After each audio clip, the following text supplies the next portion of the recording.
Olá, boa noite para você que está nos acompanhando aqui no canal Movimento Condomínio Verde. Então, essa aqui é uma série de lives e vídeos que nós vamos apresentar. Eu sou a Maíra da Medicid e conosco estará também o pessoal da Nilsan, o Fernando. E a gente vai falar para vocês sobre gestão inteligente e otimizada de condomínios. Então, nos siga e nos assista, que vamos produzir um monte de vídeos e materiais muito interessantes para que você que está interessado nessa gestão possa ter novas ideias, perspectivas sobre como fazer isso de uma forma mais sustentável.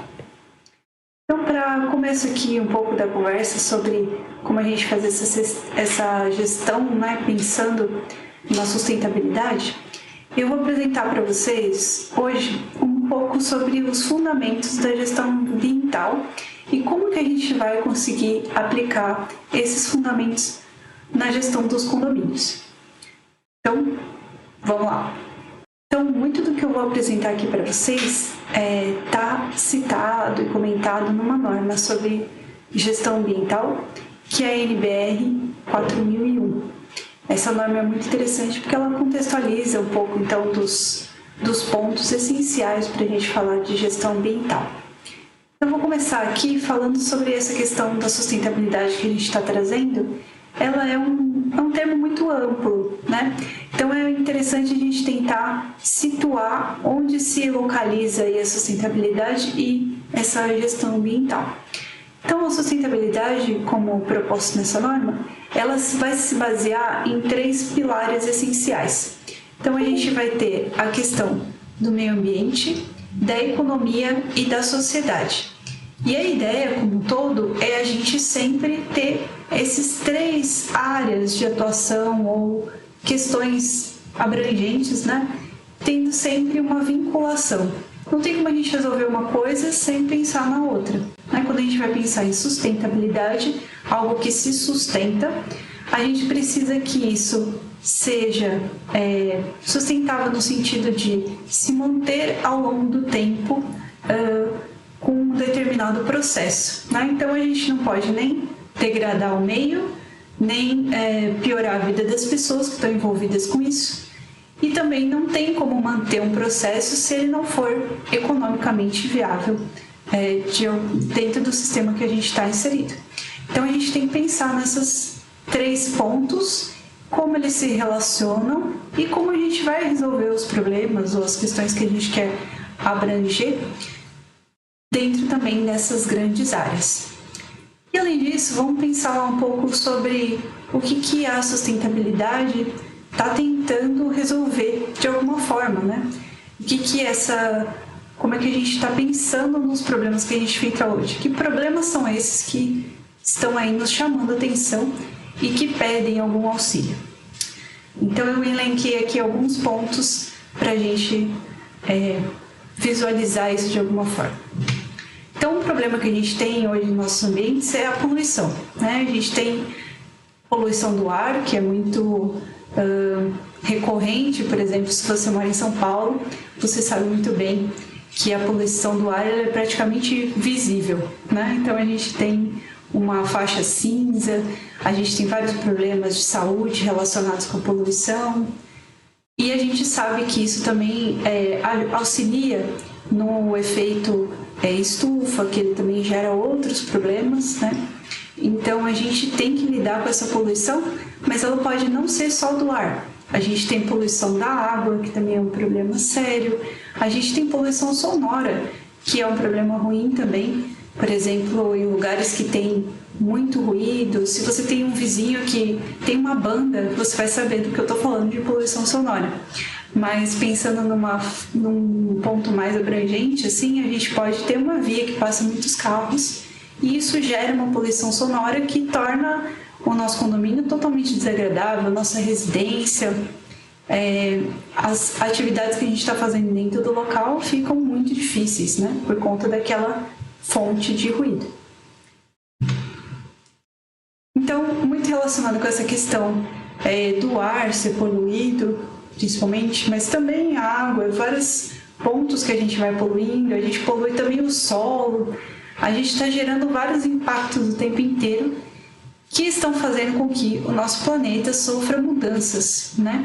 Essas mudanças são diretamente relacionadas com a ação humana. E a gente já consegue prever, tem muitos estudos que falam sobre uma perspectiva de aquecimento da nossa temperatura em 2 graus em não muito tempo, e o como isso vai impactar no nosso dia a dia, né? Então a gente já vê que estão ocorrendo situações mais extremas mais recorrentemente. Então a gente já observa que o verão tem picos que antes não eram tão comuns de ocorrerem, né? Agora eles viraram quase normais, eles são parte do nosso dia a dia. Tanto para o calor quanto para o frio, né? Esse ano, por exemplo, a gente observou na Europa algumas cidades que nunca nevam, brancas, assim, cobertas de neve. Eu fiz a minha pós-graduação na Espanha, e lá em Madrid, que é uma cidade bem no centro da Espanha, não costuma nevar muito, quando nevava era um pouquinho. Esse ano ela estava tomada por neve, né?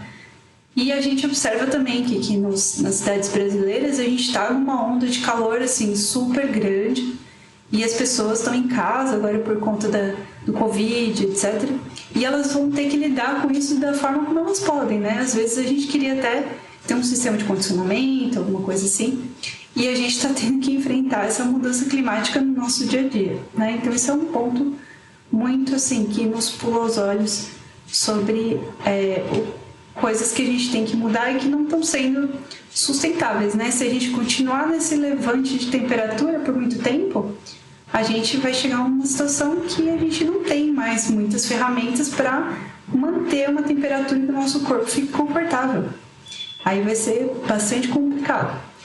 E além disso, esse aumento de temperatura está gerando outras coisas, né? O derretimento da calota polar, um aumento do nível do mar. Então a gente vê assim, um efeito cascata também gerado por isso.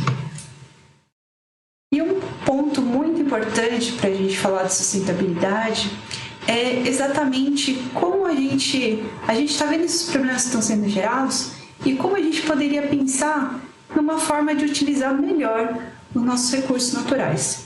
Então a gente tem muitos recursos. Aqui o Brasil tem recursos assim, abundantes, muita água, a gente tem solo muito fértil, a gente tem uma disponibilidade solar muito grande, a radiação aqui é muito constantemente alta, né?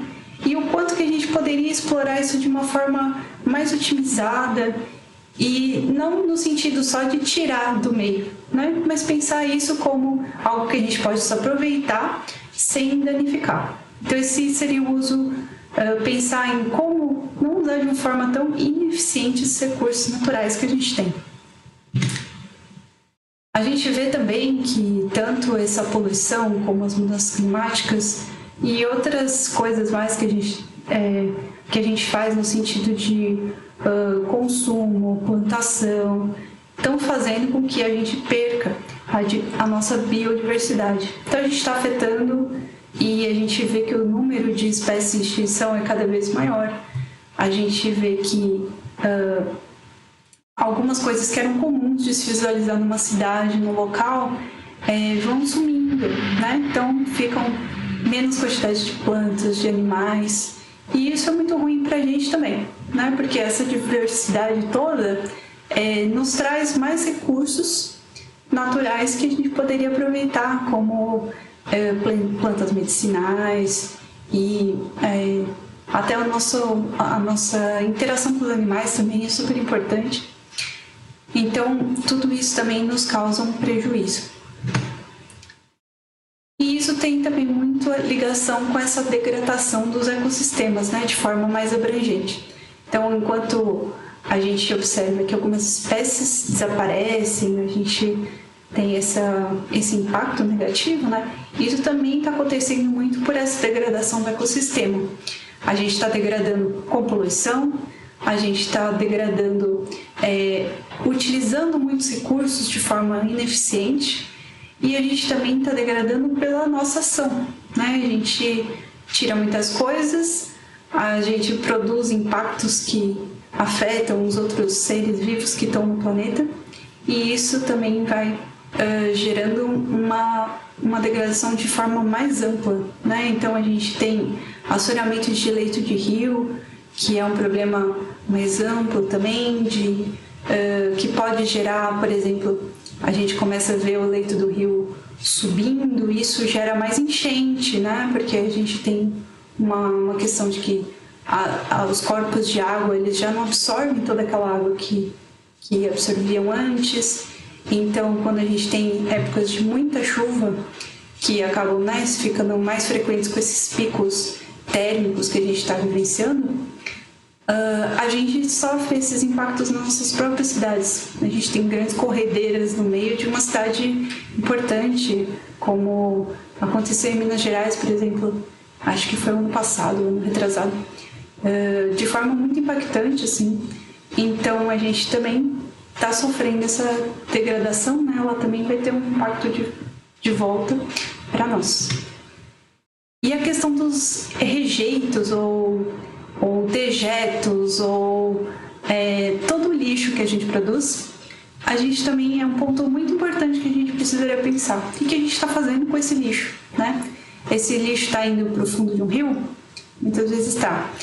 Esse lixo, ele é necessário de ser produzido? Eu acho que esse é um ponto muito importante, assim, o quanto que a gente poderia evitar essa produção, né, de coisas que a gente chama de lixo também, e muitas vezes encaminhadas para um lugar inadequado.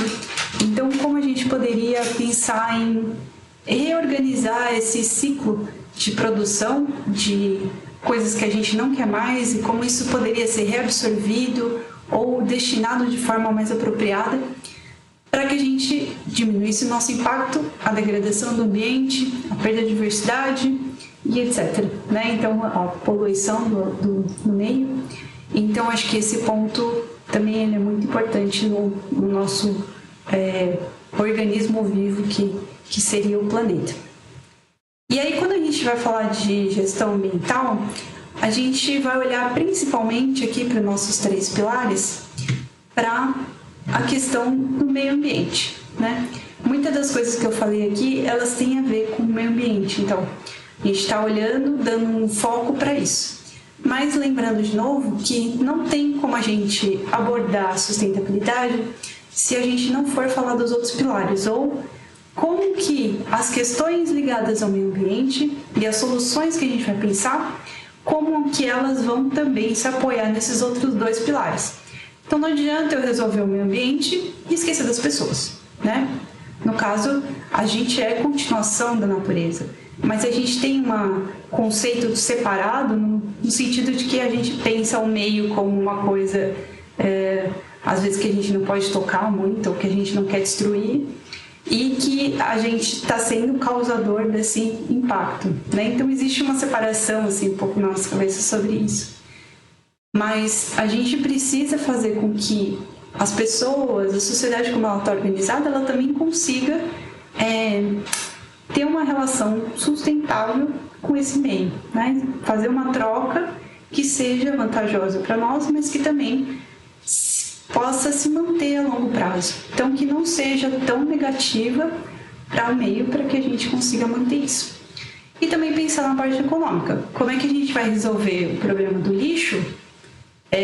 Pensando no custo, né, que vai ter isso.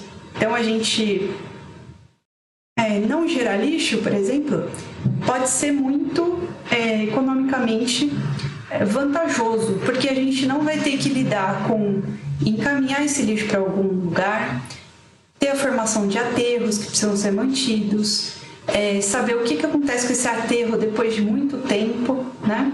Mas se a gente for dar uma destinação adequada para esse lixo, a gente precisaria de várias centrais de tratamento diferentes, por exemplo. Então a gente precisaria pensar no impacto econômico e como viabilizar, ter uma reciclagem mais ampla, um tratamento de resíduos orgânicos de forma adequada, né? Então a gente sempre tem que lidar com esses pilares de forma paralela, né? E que eles vão se encaminhando pensando em uma coisa e na outra. forma geral aqui, qual que seria os objetivos que a gente poderia pensar como principais para a gestão ambiental? Então, o primeiro que eu já comentei aqui um pouco falando sobre os problemas que a gente tem é reduzir o nosso impacto ambiental, né? Então, tanto a gente como indivíduo, quanto das coisas que a gente está construindo e que a gente está gestionando. Então, se a gente está falando aqui de condomínios, o condomínio em si, o grupo de pessoas que está naquele local, as construções, o fluxo de vida, ele vai gerar um impacto e a gente pode pensar em como mitigar, como reduzir alguns desses impactos, né? Como seria isso? Uma coisa também muito importante para quando a gente está pensando em gestão ambiental é atender requisitos legais. Porque normalmente a legislação e as normas técnicas, elas já são propostas para que a gente tenha um melhor resultado global. Então, a gente vai seguir algumas coisas propostas como legislativas para que, se todo mundo seguir aquelas normas, aquelas guias, né, a gente caminhe juntos para um lugar que seja melhor para o conjunto, a coletividade, né? Então, por exemplo, a gente pode pensar em requisitos legais em relação ao distanciamento de uma fonte de água, o quanto a gente não pode construir perto dessa fonte de água, quanto a gente não pode construir perto de uma linha de transmissão, para que a gente esteja seguro também.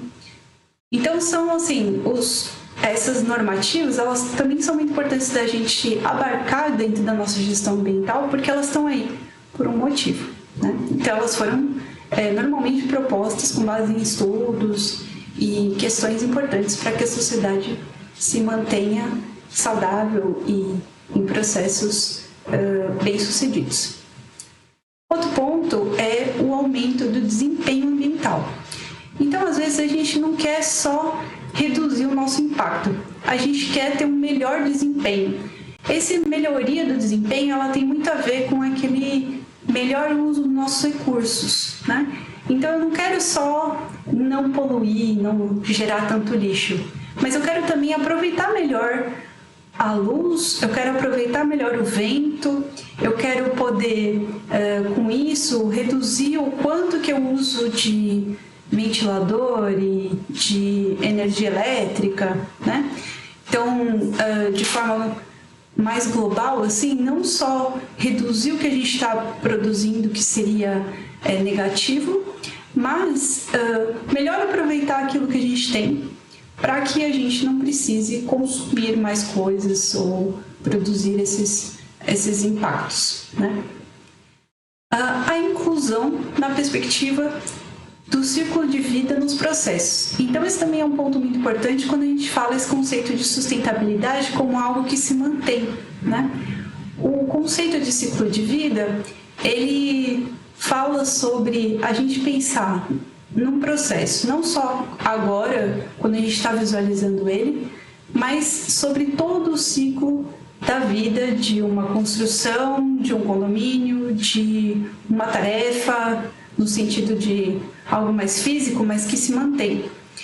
Então, a gente vai sempre pensar não só em colocar um tijolo, mas esse tijolo que a gente está colocando, ele veio de onde? O que precisou para ele ser feito?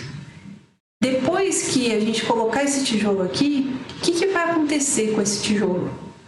Durante o período que ele está colocado onde a gente colocou, ele vai se degradar também, e pode ser que depois ele não seja mais útil.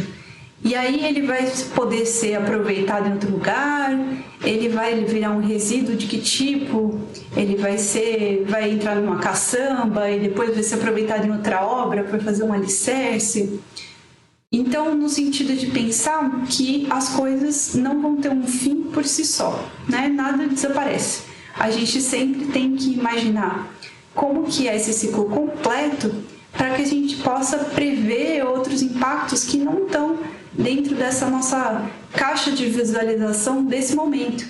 Então, a gente está normalmente fazendo alguma coisa e visualizando um retrato do que está acontecendo com aquele objeto, né? Ou aquela construção, ou aquele sistema. E seria importante a gente dar um passo mais para trás para tentar ter essa visão mais global, para que a gente possa antecipar mais coisas e entender isso de uma forma mais geral, né? Para que essa questão do tempo na sustentabilidade, ele possa ser considerado mesmo quando a gente não está, né? Ou num momento futuro a gente conseguir prever o que vai ser isso, né? Então a gente tem que entender um pouco o ciclo de vida das coisas, dos materiais, dos objetos, dos sistemas, para que a gente possa considerar essas questões. Gerar benefícios financeiros ou operacionais. Sim, você leu direitinho. A gente falou aqui sobre o impacto econômico, né, que a gente tem que garantir que o que a gente vai propor vai poder ser sustentável no sentido econômico, mas também existe uma coisa muito importante sobre a gestão ambiental, sobre gerar um benefício de fato. Quando a gente faz alguma ação, a gente pode também usar ela comercialmente. Então, mostrar que a gente está fazendo aquela ação pensando na coletividade e o que a gente conseguiu com isso. Então, pode ser uma coisa no sentido de incentivar outras pessoas a fazerem a mesma coisa, e isso nos colocar num papel de referência, né? Você fala, olha, eu aqui estou fazendo a minha coleta seletiva e eu já consegui separar X% do meu lixo, isso está endereçado para um lugar adequado, e aí eu fiz um cálculo de quanto de carbono que eu não estou emitindo mais por essa separação, por não ir lixo inadequado para um aterro, por exemplo. Então você pode usar isso como você já visualiza que benefício que você está gerando, e você pode promover isso como uma estratégia de contar para as outras pessoas também, incentivando nesse sentido, né, do que pode ser. Você pode ter benefícios financeiros também de, por exemplo, aproveitar mais a luz e a radiação solar para produzir energia, e aí você não tem que comprar essa energia da rede, né? Então, talvez você tenha que ter feito um investimento inicial, mas que depois de um tempo ele se paga. E com isso você tem uma vantagem financeira direta, né? E operacional também no sentido que se a gente começa a pensar nos nossos processos de forma mais racional, eles ficam também mais organizados, né? Então a gente sabe o que fazer quando a gente tem um outro tipo de resíduo, isso já está colocado dentro da nossa gestão, dos nossos cenários, e a gente não vai ter um problema de, por exemplo, a gente vai fazer um plano pensando que a gente sempre tem um tipo de lixo, mas se acontecerem outros tipos de lixo, eu sei o que fazer com eles. Então, quando isso aparecer na sua frente, você não vai ter uma crise operacional, né? Fica lá um sofá por 3 dias na porta do seu condomínio. Você já tem um planejamento de como destinar essas coisas e o que fazer com elas, né? Ao mesmo tempo, se a gente já faz um planejamento dessa gestão de uma forma mais eficiente, a gente pode evitar que problemas ocorram, porque você já está fazendo um acompanhamento e já está visualizando isso pensando lá na frente, né? Então você evita problemas e facilita essa operação. E o último ponto, que é esse comunicar as estratégias ambientais aos envolvidos. Então eu falei um pouco sobre falar dos benefícios que você está conseguindo alcançar para os vizinhos, para fora do condomínio, por exemplo, para mostrar que esse condomínio tem um pensamento ambiental interessante, né? E quais benefícios estão sendo atingidos com isso, mas também é importante isso como uma estratégia de comunicação, tanto para fora quanto para dentro. Então, que as pessoas que estão envolvidas, elas também se engajem no que está acontecendo e consigam ver esses benefícios, né? Eu acho que é muito importante para a gente conseguir manter tarefas e fazer atividades coletivas, a gente conseguir visualizar o que a gente está ganhando com isso, né? Com o que a gente está se comprometendo. Então, essa comunicação, tanto externa como interna, ela é bem interessante para a gente manter esses processos também ao longo do tempo e propagar boas ideias. E aí, como metodologia principal, Aqui tem um esqueminha muito interessante que fala que a metodologia deve ser organizada em torno dessas 4 letrinhas. Então, a primeira letra é o P, de planejamento. Então, ele vai ser muito importante para a gente organizar o conjunto. O segundo seria o suporte e operação, que seria uma parte mais prática, né, efetiva, de ir lá e fazer realmente o que foi planejado. O terceiro é uma avaliação. Então, a gente faz, mas a gente também avalia no sentido de analisa como é que isso está acontecendo para ter uma visão crítica, né, sobre o processo. E manter esse último ponto, que ele é bem importante para que isso seja realmente cíclico, que é manter essa melhoria contínua, né? Então, para a gente conseguir lidar com essas questões, a gente vai ter que começar de algum lugar, né? Então, se a gente vai pensar, eu quero aplicar a gestão ambiental no meu condomínio. Tá, então de onde a gente começaria? A gente poderia começar, ou seria uma coisa muito interessante da gente começar, entendendo quais são as necessidades do local. Então, às vezes a gente vem com uma ideia pronta, ou alguma coisa que está sendo feita em outro local, mas pode ser que ela não seja exatamente adequada para o condomínio que a gente tem, ou o conjunto de pessoas que estão ligadas a esse lugar, né? Então, o primeiro ponto seria legal pensar isso. Quais são as necessidades e as expectativas, tanto de quem está propondo essa gestão, que pode ser um síndico, né, uma pessoa que seja encarregada de fazer isso e que tem um engajamento já na questão ambiental, quanto as outras pessoas que vão se relacionar com isso. Então, no caso de um condomínio, é muito importante também pensar nas pessoas que estão morando ali, né, as pessoas que estão vivenciando aquele lugar, aquele espaço. Pode não ser uma moradia, pode ser também um espaço comercial, por exemplo. Como é que a gente vai entender um pouco como aquelas pessoas observam essas questões e o que elas visualizam em relação a essa questão de, eu vou fazer uma gestão ambiental, o que você visualiza como um ponto importante para que isso direcione também o projeto, né? Então, é importante entender esse conjunto, que são os seres humanos que estão ali envolvidos nesse projeto. Depois, afinando um pouco o que foi definido com essas necessidades, expectativas.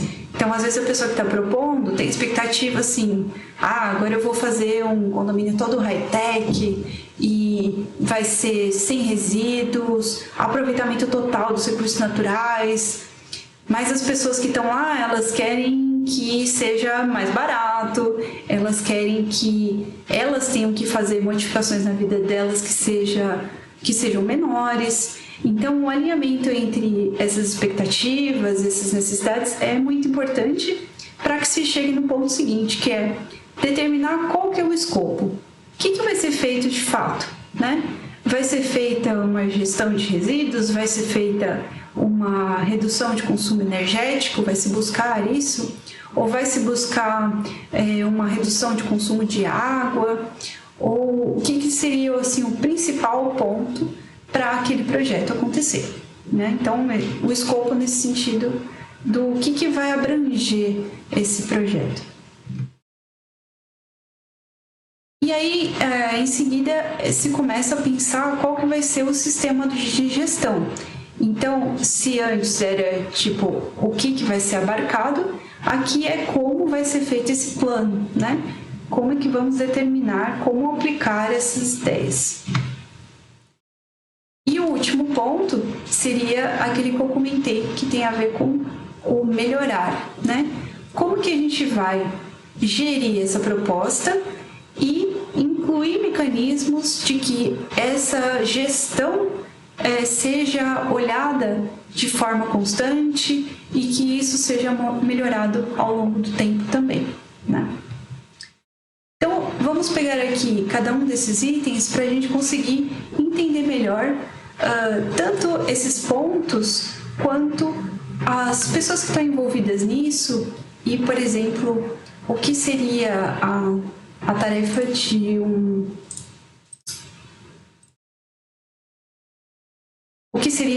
de um síndico, uma pessoa que está liderando isso, que é o ponto aqui central que eu não comentei. Como é que ela faria essa articulação? Como é que seria o processo para montar essa gestão ambiental, né? Então, o primeiro que eu falei pouco no slide anterior, na parte anterior, é pensar nessa liderança. Então, a liderança ela vai ser muito importante para impulsionar todo esse movimento, né? Normalmente, se a gente está pensando na implantação de um sistema de gestão ambiental, vai ter que ter uma pessoa que encabeça e que considera essa proposta muito importante, para que ela vá passando essa importância e essas ideias para frente, né? Engajando as outras pessoas de participarem. Aqui eu coloquei essa figura para dizer que o líder ele não é essa pessoa aqui que está com a bandeira na mão. Na verdade, o líder é essa pessoa aqui do lado que está dando a mão para o outro. Que a ideia é bem essa, que a pessoa que vai fazer essa liderança, ela não necessariamente é ela que vai atingir aquele grande objetivo que ela está buscando, mas é juntar as pessoas, dar a mão para as pessoas que precisam estar ali para que aquele resultado seja alcançado, né? Então, fazer essa articulação é um ponto muito importante que está aqui nesse segundo item, que seria gerir essas partes interessadas, né? Mas também fazer essa articulação para que elas continuem engajadas e vão seguindo em frente, né? E a liderança, claro, é também uma estruturação do conjunto. Então, para a gente conseguir estruturar para que caminho que as pessoas vão seguir e dar um foco, né, para o assunto, a gente precisa estabelecer de forma coletiva, seria mais interessante, quais são os objetivos. Então, a gente falou antes sobre entender quais são as demandas e expectativas para chegar no escopo, e esse escopo é realmente delimitar quais são os objetivos. Então, o objetivo é reduzir energia, consumo energético, o objetivo é reduzir consumo de água, o objetivo é destinar adequadamente os resíduos, ou existem outros objetivos, né? Nós queremos fazer uma modernização do nosso sistema e que vai gerar outros impactos, né? E outras melhorias para o conjunto. Então, a ideia de não só traçar, mas manter esse objetivo é muito importante. O líder vai ter que ter esse papel, né, de que atestar de que esse objetivo continua sendo buscado e que ele está sendo seguido por todo mundo, né? Então, vai ser uma gestão dessas partes, que seriam todas as pessoas que estão envolvidas no assunto, acompanhar se as pessoas que estão fazendo partes do trabalho, então, como eu disse, pode ser que não seja ele que chegue no grande objetivo final, mas é importante que essa liderança garanta que aquela pessoa que está fazendo um trabalho, por exemplo, combinou-se que o sistema de bombas da piscina que existe no condomínio precisa ser melhorado. Então, a pessoa que vai ser contratada para fazer isso precisa ter habilidade suficiente para conseguir chegar nesse resultado, né? Às vezes parece simples, mas fazer uma avaliação desse profissional, às vezes pode ser um trabalho difícil, né? A gente, algumas vezes, tem poucos dados sobre essas pessoas, então a gente precisa buscar referências, ver quem falou dele antes, como que está essa empresa, né? Para que a gente possa se certificar de que vai correr tudo certo e que ele é um bom investimento também, né? Então, isso acaba sendo também um papel dessa liderança. E também, falando na parte econômica, prestar contas, não só do dinheiro, mas também do que está sendo feito.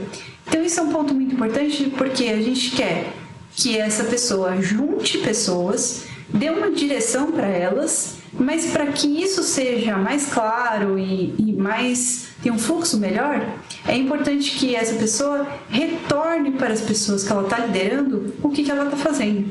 Então, você consegue que as pessoas te sigam e façam de uma forma mais produtiva as tarefas se você volta para elas e fala, olha, já foi feito isso, já foi feito esse outro ponto, a próxima etapa é essa, por enquanto a gente gastou até aqui, né?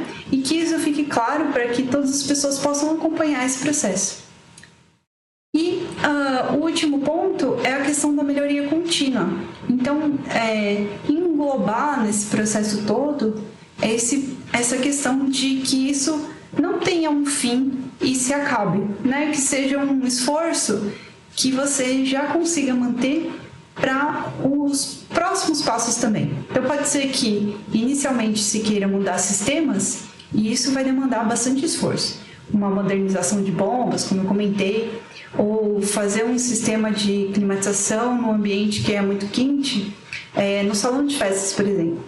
Isso vai demandar um grande esforço, mas que depois que isso for feito, que tenha-se também uma previsão de quando que isso vai ser revisitado, quando que vai ter uma manutenção, quando que vai se perguntar para as pessoas se aquele sistema continua funcionando bem, né? Para que essa melhoria possa se manter ao longo do tempo também. Então, quando a gente define esse papel da liderança, a etapa seguinte seria começar o planejamento dessa gestão. E a gente começa com o planejamento por aquele ponto inicial que eu comentei. Então, a gente vai começar definindo qual é o objetivo, né? Dentro do objetivo, vão ter aqui pontos muito importantes para a gente chegar nesse objetivo. O primeiro deles vai ser conhecer o que a gente tem no local. Então, se você não souber que tipo de lâmpada você tem instalado e o seu objetivo é reduzir consumo, fica difícil também saber quais são os tipos de sistema que consomem energia elétrica, como é que você vai conseguir reduzir o consumo de energia elétrica, né? Ou você vai conseguir identificar, conhecendo melhor o que você tem naquele local, quais são os pontos fracos, né? Quais são os pontos que apresentam oportunidades de melhoria. Então, o primeiro ponto seria conhecer o que está dentro desse sistema que vai abarcar o seu projeto de gestão, né? E depois disso, com base nesses sistemas que você tem nesse local, identificar quais são os aspectos ambientais, por exemplo, que tem a ver com as expectativas e com as intenções e com as necessidades das pessoas que estão ali. Então, as pessoas veem como um ponto muito importante reduzir a conta de energia do condomínio, para que o condomínio pare de aumentar tanto ao longo do tempo, ou o ponto principal é gerir melhor a água para que não falte água quando tem uma seca na cidade, né? Então, entender um pouco quais são esses aspectos que vão ser abrangidos nesse objetivo. Vai ser água, energia, resíduos, ou vai ser só qualidade do ar? Pode ser que seja um ponto a ser incluído também, né? E aí, a partir dessa identificação inicial, a gente começa a fazer uma matriz, uma tabela, né, para organizar esses dados e listar quais são os riscos e oportunidades incluídos, tanto nos sistemas que a gente tem, quanto nesses aspectos que a gente visa abranger, né, nos nossos objetivos. Então, a gente poderia fazer uma lista assim, eu tenho X sistemas elétricos instalados, eu tenho iluminação, eu tenho bombas de piscina, eu tenho elevador, eu tenho um sistema de ar-condicionado no salão de festas, né? A minha água é usada para piscina também, eu tenho a água do prédio como um todo, que todo mundo usa, é uma conta coletiva. E eu quero, mas eu quero principalmente entrar na parte de energia. Eu não estou muito interessado na parte de água, né? A parte da água vai ter um impacto sobre a energia quando a gente pensa nas bombas, mas eu não quero entrar muito nesse aspecto. Ou eu vou começar a elencar a partir desses riscos e oportunidades, né? Eu tenho bombas. Bom, quais são os estados das minhas bombas? Elas são antigas? Então, eu tenho uma oportunidade de melhoria fazendo uma renovação disso. Qual que é o risco? Se eu for trocar minhas bombas, pode ser que eu tenha que parar o prédio inteiro para fazer essa troca de bombas. Isso é um risco muito grande, né? As pessoas vão ficar sem água, como é que eu vou lidar com isso? Ou bombas, se eu descubro que é uma coisa muito cara, eu faço um orçamento inicial, busco alguns números, né, para ter como referência. Então, é também um risco de eu ter um custo muito alto inicial. Mas então vamos atracar outro sistema. Iluminação. Minha iluminação está funcionando bem, mas poderia ser mais moderna. Então, eu tenho uma oportunidade e eu poderia fazer isso setorialmente, né, sem deixar nenhum lugar muito escuro. Então, também uma oportunidade, né, não tem tantos riscos assim. Mas pode ser que fique caro também. Pode ser que lá na conta final conseguiu se visualizar que são muitas lâmpadas. E aí vai ter um custo também. Então, isso acaba sendo um risco.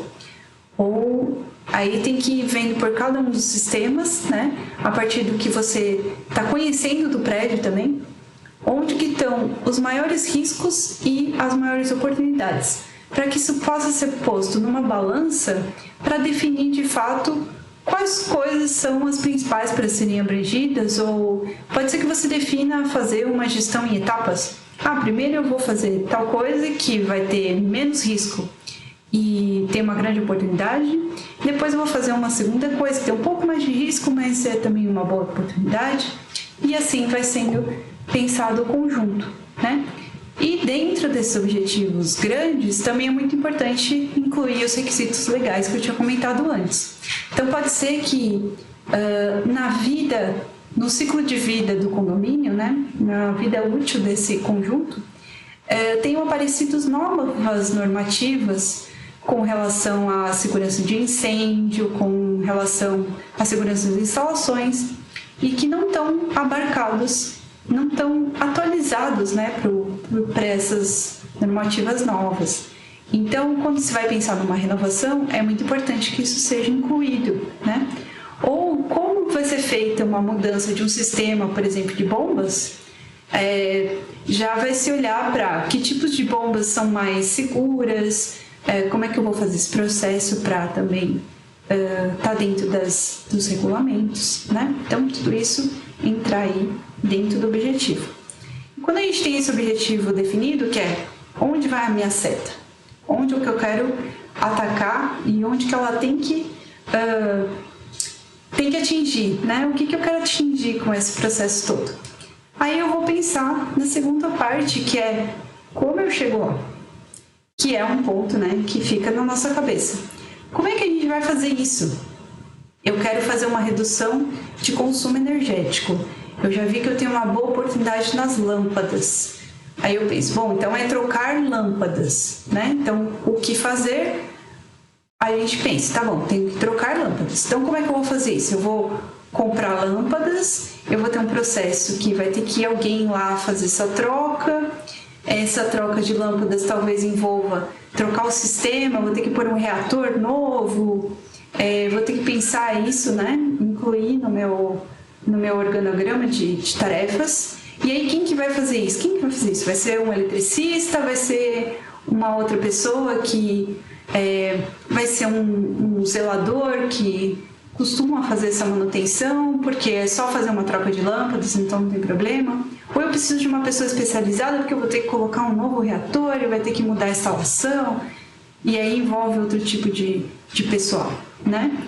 E aí, qual vai ser o custo que eu vou ter com isso? Então, quando a gente consegue entender melhor o que precisa ser feito, quem vai fazer, fica mais fácil pôr na ponta do lápis qual que vai ser o custo que a gente vai ter para fazer aquela modificação, né? Esses pontos também vão ser importantes para a gente definir o objetivo. Então, é possível que conforme a gente vai destrinchando, entendendo melhor como é esse plano, a gente volte para o objetivo e fale, aquele objetivo eu acho que eu vou trocar, eu vou manter uma outra ordem aqui, a minha prioridade virou outra, eu identifiquei um outro risco, né? Pode ser que a gente revisite as primeiras itens da nossa lista. E aí, em seguida, o nosso objetivo costuma ser não só vou trocar uma lâmpada. A lâmpada está sendo trocada para que você reduza o consumo energético, né? E como é que eu vou medir isso? É só pôr uma potência menor de lâmpada? Quantos por cento que eu vou atingir com isso? Vale a pena fazer uma troca de todas as lâmpadas que eu tenho se eu reduzir 1% do meu consumo de energia? Não sei, né? Depende do quanto que a gente está pondo de dinheiro, o quanto que a gente vai ter de retorno e qual que é o benefício que a gente está chegando com isso. Então, a gente precisa ter também formas de medir ou controlar o que está acontecendo. Nesse caso, eu vou olhar a minha conta de luz e vai ser um parâmetro suficiente, né? Eu vou querer saber também se os lugares ficaram mais escuros. Às vezes a gente propõe uma troca de lâmpada só, mas a gente esquece de pensar que as lâmpadas também estão tendo uma função de iluminar, né? Então a gente também precisa controlar outros fatores que vão ter envolvidos com isso. E aí, em seguida, é muito importante a gente pensar como a gente vai fazer a comunicação, né? Que era aquele ponto, um dos objetivos da gestão ambiental como um todo. Como a gente vai contar para as pessoas que eu vou fazer a modificação? Como eu vou contar para as pessoas o que eu consegui de melhorias, né? Então, já incluir isso no nosso planejamento também é bem importante. E aí, após a gente fazer esse nosso plano, a gente vem na parte mais efetiva, né? Vou pôr ele em prática. Então, o que seria o papel da liderança nesse trabalho todo? Ela teria que assegurar que tem esses recursos para poder, por exemplo, comprar lâmpadas, fazer uma troca de uma bomba, ou fazer a instalação de um sistema novo num espaço, né? Ou fazer uma instalação de um sistema fotovoltaico. Eu preciso de recursos para isso. Então, da onde vão vir esses recursos? A gente precisa fazer um aumento da caixa de fundos coletivos do condomínio para que isso seja bancado. Por quanto tempo, né, que a gente vai ter que fazer esse aumento? Como é que isso vai funcionar? Tem gente que não pode dar esse dinheiro agora, só pode depois. Vai ter alguma forma de pensar nisso? O que importa é que, para que isso funcione, o recurso vai ter que estar disponível. E às vezes não vai ser só financeiro, né? Por exemplo, vai uma pessoa fazer uma tarefa no condomínio, ele precisa acessar o quadro de luz, ele vai precisar de uma escada. Esses recursos também precisam ser providenciados por essa liderança. Ela tem que pensar quem que vai providenciar se ela não for fazer isso diretamente, né? A outra ponto era aquele de ter certeza que as pessoas que estão envolvidas têm a capacidade e a competência para fazer as tarefas, né? Então, engajando as pessoas é muito importante, mas às vezes surge um condômino que fala assim: pode deixar que eu faça e eu não vou cobrar nada, então vai ser mais barato para todo mundo. Mas calma, eu preciso de alguém que tenha segurança do trabalho e que saiba mexer no sistema que a gente está conversando, que já tenha feito isso antes, para se der algum problema, saber como resolver, né? Então, se assegurar de que isso está sendo mantido. E essa conscientização das pessoas, ela também vai ser muito importante, tanto das pessoas que estão realizando os trabalhos, quanto as outras pessoas que estão impactadas por ele, né? Então, pode ser que uma troca de lâmpadas torne os espaços um pouco escuros. Você vai trocar a lâmpada sem lâmpada não, para evitar que fique totalmente escuro. Mas vai reduzir um pouco a iluminação e as pessoas vão ficar... não irritadas, mas vão ficar desconfortáveis em algum momento, né? Então você tem que conscientizar: olha, pessoal, a gente está fazendo isso para chegar nesse objetivo grande, e olha só que legal que a gente vai conseguir, e o quanto isso vai ser bom também para o nosso condomínio, e que aí as pessoas consigam ver vantagens em certos desconfortos pontuais, né? E consigam também trazer também o que elas têm de bom para auxiliar e contribuir nesse processo, né? Então, comunicar os critérios também é muito importante nessa questão da conscientização. Porque se a gente fala para as pessoas: olha, a gente vai fazer isso, depois a gente vai verificar, os quanto por cento reduziu na nossa conta de energia do condomínio, a pessoa já vai ter algum ponto para ter como referência, né, para visualizar o que vai ser proposto. Então, isso também é uma forma de ir articulando essas partes envolvidas e tendo todo mundo andando no mesmo trilho. A pessoa que vai realizar o trabalho, ela também tem que saber, olha, preciso que você realize esse trabalho em 2 semanas e que quando você sair daqui, esteja tudo limpo, esteja organizado, sabe? São critérios claros e eu quero que no final...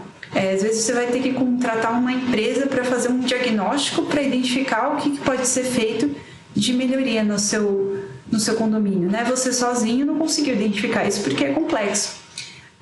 Então você vai contratar uma empresa que vai fazer esse diagnóstico, você precisa que esteja claro onde ela quer chegar, né?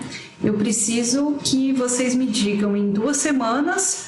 quantos por cento eu consigo reduzir de consumo de energia elétrica aqui e o que eu vou ter que fazer. Então, vão ser critérios, né, bem quantitativos, assim, nesse sentido. E aí também é muito importante essa documentação e controle dos processos.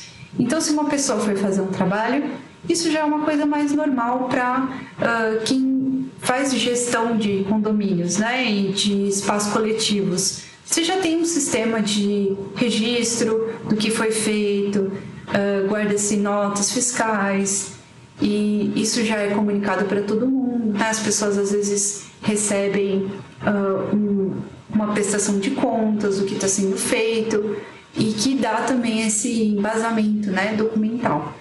Então isso também é bem importante para que as informações não se percam e para que você consiga gerir de forma mais eficiente o processo como um todo, né? E talvez tenha coisas que o próprio líder vai ter que fazer. Então ele mesmo vai ter que fazer uma instalação ou vai ter que contratar pessoas, né? Isso também é uma tarefa. Então tudo que essa pessoa tiver que fazer, ela também é responsável por manter na linha, né? Manter seguindo em frente. Então implementar o que for da sua responsabilidade. E aí, conforme a gente tem... Então, a gente decidiu o objetivo, a gente fez um planejamento, colocou em prática o que estava nesse planejamento, aí a gente tem que avaliar o que aconteceu, né? Então, a gente estabeleceu os critérios. Agora, a gente vai ter que verificar se esses critérios foram atingidos, né? Se essas metas foram atingidas. Então, como é que a gente vai fazer essa avaliação do que foi implementado? A gente vai ter que definir métodos para fazer essa avaliação, né? Por exemplo, eu vou fazer uma medição de algum valor, ou eu vou usar alguma coisa que já está fazendo essa medição por mim, por exemplo, o registro de consumo energético, o registro de consumo de água, ou eu vou precisar que venha uma pessoa aqui fazer uma avaliação da qualidade da água, para eu saber se eu melhorei minha qualidade da água, para saber o quanto que está sendo consumido num lugar específico, né, que minha conta de água ela é geral. Então eu quero saber se o consumo só da minha iluminação, que foram as lâmpadas que eu troquei, se ele reduziu. Então eu vou chamar uma pessoa que vai fazer uma medição inicial e ela vai fazer uma medição final. E aí a gente vai conseguir comparar exatamente o que está instalado, o que está consumido, né, em um dia da iluminação externa desse conjunto. E aí, com isso, eu tenho lá, se eu reduzir 5%, era o que eu queria, eu vou conseguir também determinar se isso foi alcançado, né? Pode ser que no conjunto a iluminação seja muito pequena, que o consumo do condomínio seja muito alto em bombas. Mas, nesse momento, não dá para eu fazer uma modificação das minhas bombas. Então, eu decidi fazer uma modificação só da iluminação. Aí, se eu for computar essa modificação de iluminação no todo, vai ser um percentual muito pequeno, sabe? Pouco palpável. Então, é melhor eu ter uma pessoa aqui que meça exatamente o sistema que foi mudado. E aí, isso vai ser mais fácil de ser avaliado. Então, a gente está definindo aqui o que vai ser medido e como que vai ser essa análise, né? Como que vai se dar essa avaliação. E depois disso, também é interessante pensar-se num processo de auditoria desse processo. Então, que uma terceira pessoa visualize o processo da gestão ambiental e faça bater mesmo alguns valores, ver se tudo correu do jeito adequado e ter uma visão crítica, né, sobre o que foi, como é que esse processo ocorreu, para identificar pontos que a gente possa melhorar, né? Então, conforme a gente fez um monitoramento, uma avaliação, uma auditoria, pode ser que a gente encontre problemas, né? Então, a segunda parte, além de definir os métodos e de quanto em quanto tempo essas coisas vão ocorrer, isso também é um ponto importante. A gente pode fazer medições, uma medição após a instalação, mas a gente pode querer fazer medições constantes para ver se depois que a gente reduziu o consumo de água, por exemplo, se ele não aumentou de volta por algum outro fator. Então, a gente define que todo mês vai ser feita uma medição, ou a gente vai fazer uma comparação de a cada 6 meses para ver como é que está andando isso, né? E essa auditoria do processo vai acontecer a cada 1 ano. Ficou-se definido assim. Então, conforme a gente vai fazendo isso, a gente vai identificar coisas que poderiam ser melhoradas, né? Então, a gente vai ter que pensar nessa questão da melhoria contínua. Então, dentro da avaliação, vai ter que se pensar como que a gente vai controlar um problema pontual, né? Como o identificado, eu monitorei e eu vi que não reduziu tudo que eu queria. Bom, aí talvez eu tenha que fazer uma ação corretiva, alguma coisa ficou instalada mal, pode ser que eu tinha feito uma previsão inadequada, ou pode ser que nesse processo de modificação de um sistema deu um chabu e ficou o prédio inteiro no escuro. Aí eu vou ter um problema muito sério e eu preciso já pensar em como fazer esse controle, né, para que isso não ocorra e fazer alguma ação para, se ocorrer, quem que eu preciso acionar, o que precisa acontecer, né? Isso também precisa estar aí na nossa gestão ambiental. E conforme a gente faz auditorias e tem essa visão crítica sobre o todo, é interessante pensar nessa revisão do plano.